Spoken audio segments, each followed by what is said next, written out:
नमस्ते। इस वीडियो में हम लोग जंतुओं में पोषण के बारे में पढ़ेंगे, स्पेशली मनुष्य का पाचन तंत्र के बारे में जानेंगे कि हम लोग जीवित रहने के लिए खाना खाते हैं तो वह खाना कैसे पचता है उसके बारे में जानेंगे।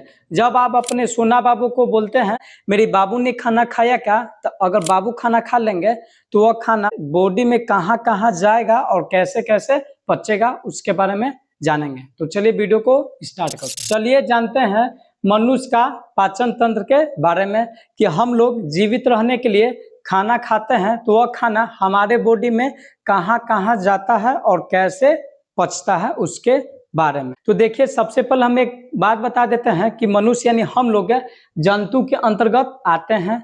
आप क्लास 9th में पढ़े होंगे कि सजीव कोशिकाओं का मिलकर बना होता है और कोशिका दो प्रकार के होते हैं, एक जंतु कोशिका और एक पादप कोशिका। पादप कोशिका यानी पेड़ पौधा घास पता वो सब हो जाता है और जंतु कोशिका में हम लोग आ जाते हैं, पेड़ पौधा के छोड़कर कीड़ा मकोड़ा कुत्ता बिलाई शेर ये सब जंतु कोशिका में आ जाते हैं। और पेड़ पौधा जीवित रहने के लिए खाना अपना खुद से बनाते हैं। जमीन से पानी ले लेते हैं, वायुमंडल से CO2 गैस ले लेते हैं और उनके पास क्लोरोफिल होता है। क्लोरोफिल सूर्य के प्रकाश को पकड़कर इन सब मिलकर क्या होता है, उनका भोजन ग्लूकोज बन जाता है। यानी कि वह जीवित रहने के लिए खाना अपना खुद बनाते हैं, किसी पर आश्रित न रहते हैं। इसलिए उनको बोला जाता है स्वपोषी। यानी स्व यानी खुद, पोषी मतलब अपना खुद से खाना बना लेते हैं, अपना पोषण खुद से कर लेते हैं, किसी का आवश्यकता नहीं होता है।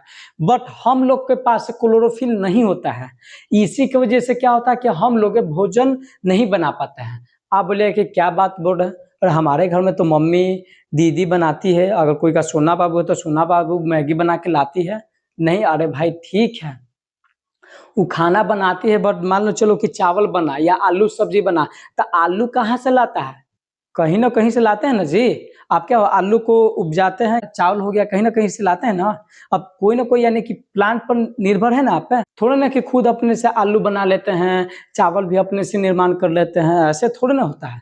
यानी कि आप खाना बनाते हैं, बट खाना को बनाने के लिए उसका सामग्री के कोई ना कोई दूसरा चीज पर आश्रित रहते हैं ना, दूसरा जीव पर आश्रित रहते हैं ना, इसलिए हम लोगों को बोला जाता है परपोषी। याद रखिएगा, परपोषी यानी जंतु का जो होता है परपोषी, यानी कि जंतु अपना खाना खुद नहीं बना सकते हैं, दूसरे पर निर्भर रहते हैं, दूसरे से मिलता है तब वो खाना खाते हैं। तो फर्स्ट पॉइंट याद रखिएगा कि जंतु क्या होता है, परपोषी। चलिए, मनुष्य का पाचन तंत्र देखिए, पाचन तंत्र डाइजेस्टिव सिस्टम। देखिए, तंत्र का मतलब होता है कोई भी काम अगर अकेले नहीं होता है, उसको करने के लिए बहुत सारा चीज की आवश्यकता होता है या बहुत सारा आदमी की आवश्यकता होता है। जैसे अगर कंप्यूटर में आप देखिए क्या होता है, कंप्यूटर में आ जाता है आपका माउस आ जाएगा, CPU आ जाएगा, मॉनिटर आ जाएगा, रैम आ जाएगा, इस सब मिलाकर का चीज बनता है कंप्यूटर, यानी उसको सिस्टम बोलते हैं। जब भी सिस्टम का बात है, और हम अभी सिस्टम पर बैठे लोग काम करे थे यानी कंप्यूटर पर, समझे ना। अभी सरकार है तो बोलता है कि ना कि सरकार का सिस्टम खराब है, यानी कि अकेले नहीं चलाता, बहुत सारे नेता लोग मिलकर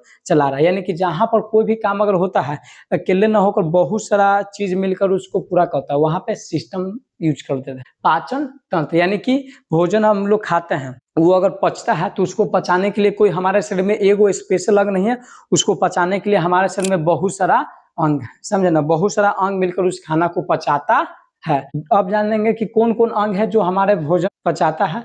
अब आपके माइंड में आएगा कि आखिर कौन कौन सा अंग है जो भोजन को पचाने में मदद करता है। तो देखिए, आपका मुख गुहा यानी मुंह, उसमें होते हैं जीभ हो जाएंगे, दांत हो जाएंगे और लाल ग्रंथियां हो जाएगा। फिर उसके बाद आता है ग्रसनी, ग्रास नली, अमाशय यानी पेट, अग्नाशय, यकृत, लीवर, पित्ताशय, बड़ी आंत, छोटी आंत, ये सब मिलकर भोजन को पचा देते हैं, जिसको हम बोलते हैं पाचन तंत्र। तो पाचन तंत्र क्या समझ में आ गया होगा कि पाचन तंत्र वैसा तंत्र है जिसके द्वारा भोजन का पाचन होता है। भोजन का पाचन मतलब क्या चीज कि भोजन का जो बड़ा अणु है, जटिल अणु है, वो सिंपल अणु में टूट जाता है, जिससे हमको ऊर्जा मिलता है।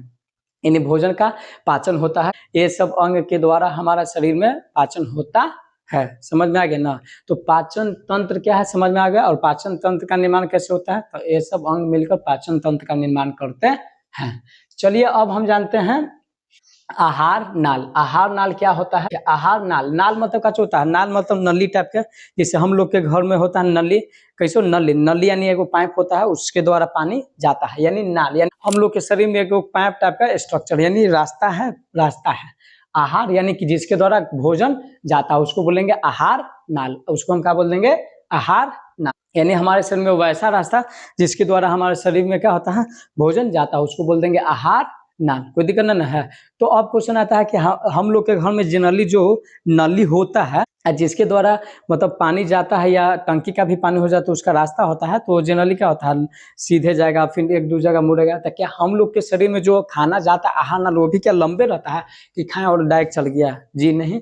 देखिए आहार नाल इस टाइप का होता है, यहाँ जो मुंह से आप खाना खाते हैं, ये देखिए पाइप है, यहाँ से जाएगा, फिर उसके बाद अमाशय पेट में जाएगा, पेट के बाद छोटी आंत, छोटी आंत के बाद जाएगा बड़ी आंत, बड़ी आंत के बाद फिर उसके बाद शरीर से बाहर निकल जाए। यानी कि हम लोग के शरीर में जो आहार नाल है इधर उधर मुड़ा हुआ है, इधर उधर मुड़ा हुआ है। तो याद रखेगा, जो आहार नाल है मनुष्य का, जो आहार नाल हुआ का है कुंडलित है, कुंडलित यानी क्वाल की तरह है, मुड़ा हुआ है, मुड़ा हुआ है, इधर उधर मुड़ा हुआ है, समझे ना?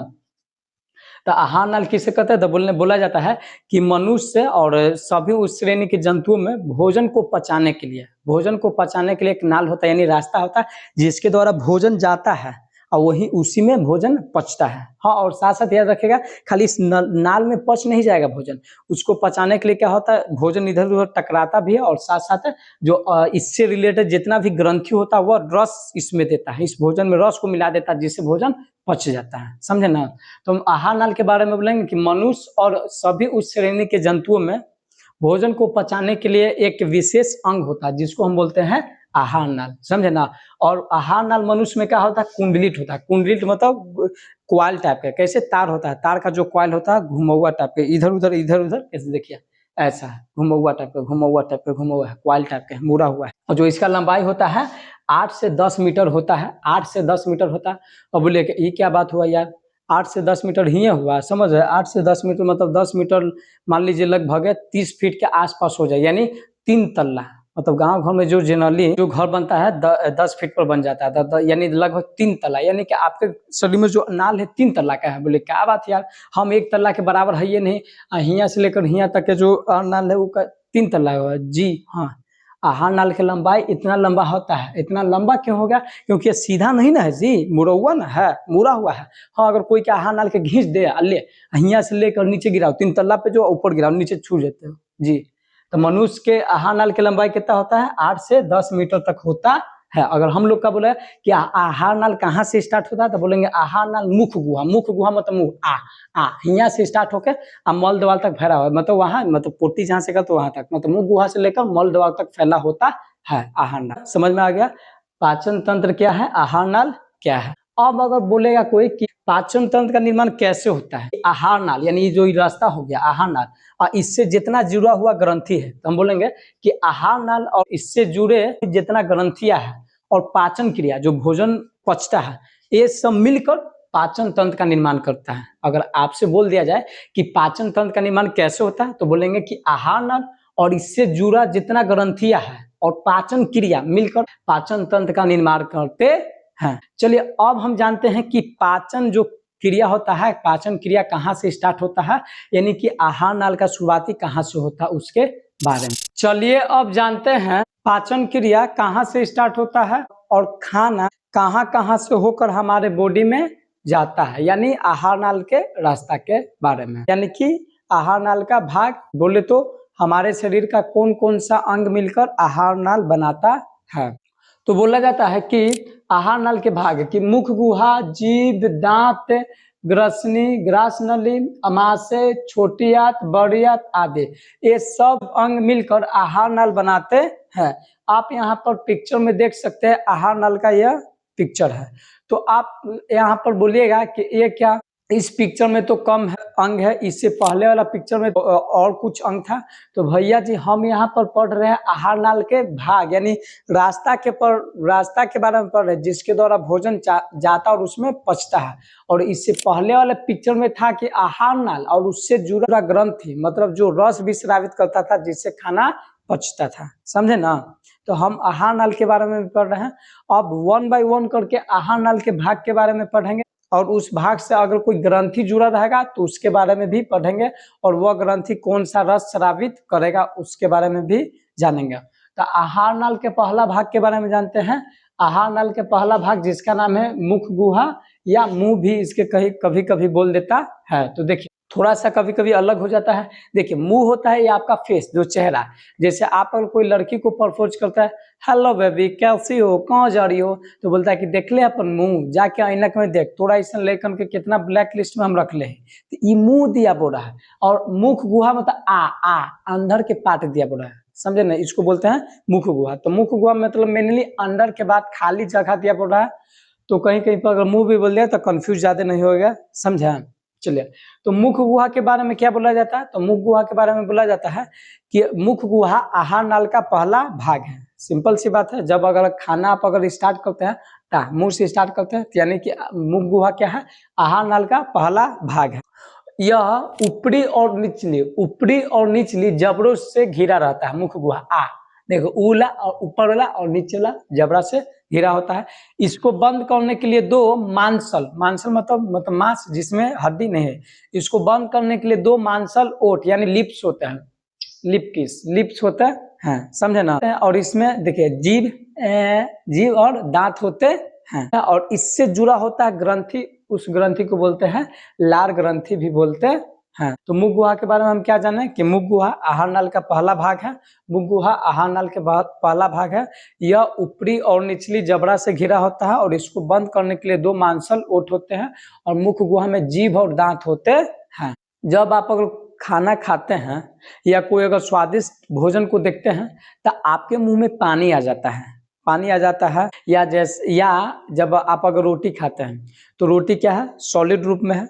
जब उसको आप खाते हैं तो पहले दांत उस रोटी को काटता है, फिर फाड़ता है, चबाता है, पीसता है, फिर उसके बाद मुंह में आपके जाने के बाद कुछ देर के बाद वो रोटी में गीला टाइप का होता है, गीला यानी उसमें कुछ लिक्विड मिल जाता है, वो होता है सलाइवा यानी लार, जिसको थूक भी बोलते हैं। आपके मुख गुहा में तीन जोड़ी लार ग्रंथियां पाया जाता है।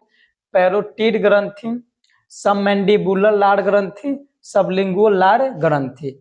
ये सब ग्रंथियां सलाइवा यानी स्रावित करता है, जिसके द्वारा आप और कोई भी खाना अगर खाते हैं तो वह गीला हो जाता है और उस खाना को निगलने में मदद करता है। साथ साथ याद रखिएगा, जो सलाइवा होता है यानी लार होता है उसमें एंजाइम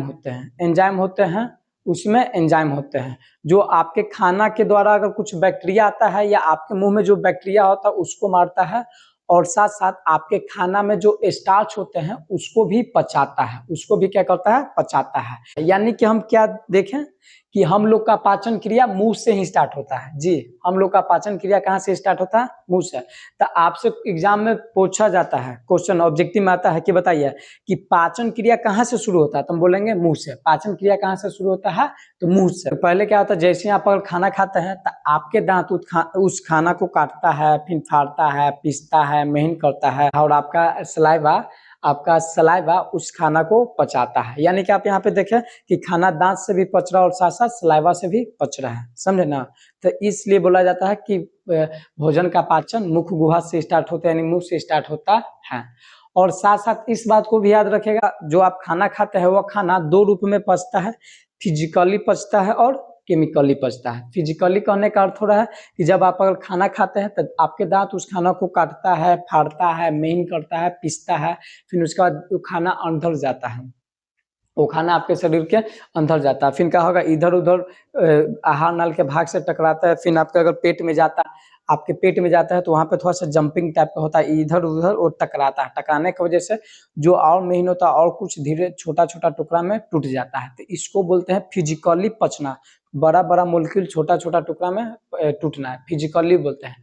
अब बाकी 90% बचा वो आहार नाल से जितना ग्रंथि जुड़ा रहेगा वह रस स्रावित करेगा, केमिकल स्रावित करेगा, उससे पचता है, समझे ना, उससे पचता है। कोई दिक्कत ना है, समझ में आपको आ गया होगा। चलिए, कि मुख गुहा क्या है, आहार नाल का पहला भाग है, यहीं से हम लोग खाना स्टार्ट करते हैं और यहीं से हमारा खाना पचना स्टार्ट हो जाता है। मुख गुहा में 3 जोड़ी लार ग्रंथियां पाई जाते हैं, पैरोटिड ग्रंथि, सबमैंडिबुलर लार ग्रंथि, सबलिंगुअल लार ग्रंथि। अब मुख गुहा में अगर देखिए कीजिए तो इसमें क्या है, 2 और भाग है।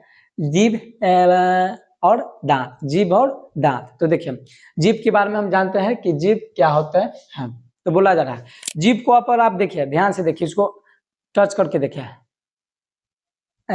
टच करके देखिए तो आप गुलगुल टाइप का है, यानी कि एकदम सॉफ्ट है, यानी इसमें हड्डी नहीं है, यानी क्या चीज जो जीभ बना सिर्फ और सिर्फ मांस से बना है। तो बोला जाता है कि जीभ क्या है, तो बोलेंगे कि जीभ एक मांसल रचना है।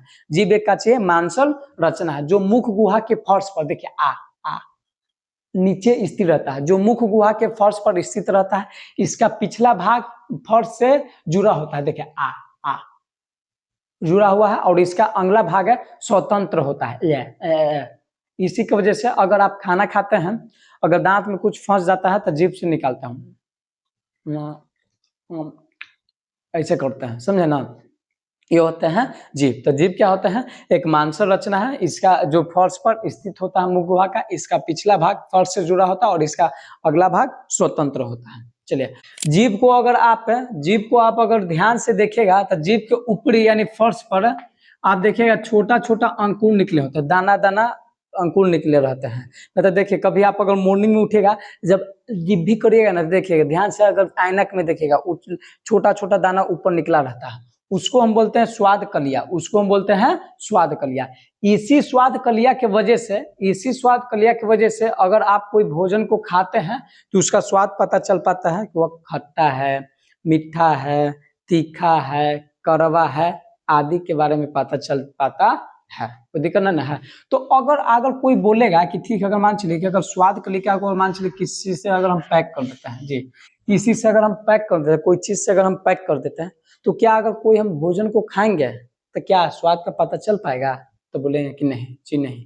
तो अगर कोई बच्चा अगर मान चलिए कि अगर दवाई खाता है, दवाई जानते हैं कि एकदम कड़वा होता है, तो खाने से अगर मना करता है तो जानते हैं कि आप क्यों कर सकते हैं, एक चिमकिल लीजिए और चिमकिल को क्या कीजिए, जैसे चिमकिल है प्लास्टिक है, और इसको आप क्या कीजिए कि ऐसा मतलब स्ट्रक्चर